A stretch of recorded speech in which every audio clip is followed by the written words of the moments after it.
and flashed nearly naked bodies along lonely stretches of highway. We're in Fortaleza in the northeastern corner of Brazil, one of the World Cup host cities, also known as a magnet for sex tourism. Prostitution is legal here if you're 18 or over. The problem is many of the girls working these streets aren't. Jusileiji was one of them. I was a call girl. I was 13 when I started. At first, she didn't tell her unemployed mother. When she discovered I was 15, she cried and asked me to stop. But I said, "Mom, it's easy money." Jusileiji, now 21, takes us to the beach bars where she used to pick up foreign tourists.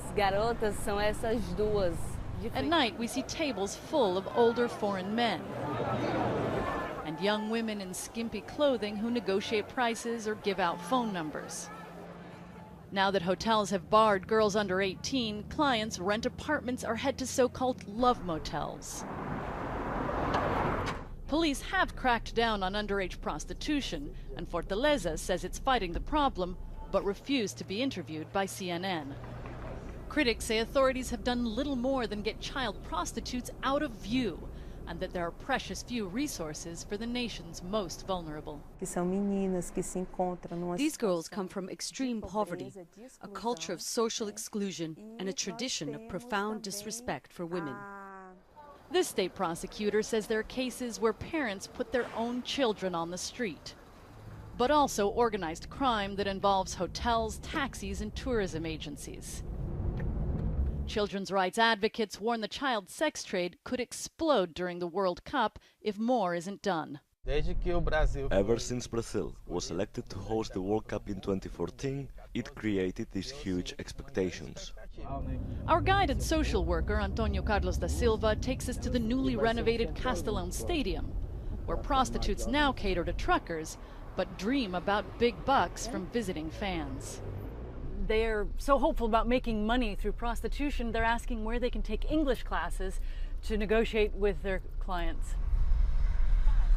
Tainá was a minor when she first hit the streets, and she says there's still plenty of underage girls out here.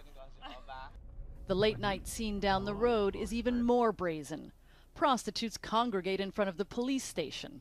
Experts say many of them use fake IDs. A group of women tells us the child prostitutes hide down a side alley. There we find two girls who speak to us off camera.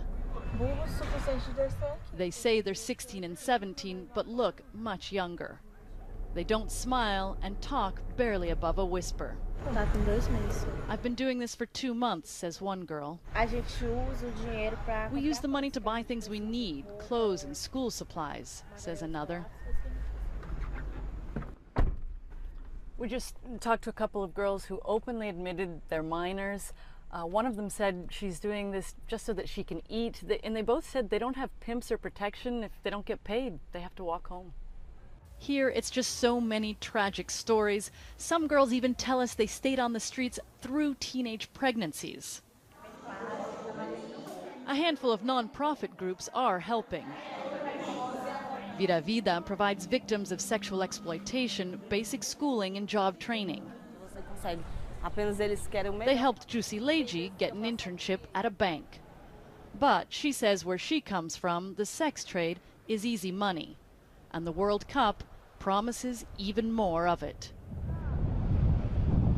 Shasta Darlington, CNN, Fortaleza, Brazil.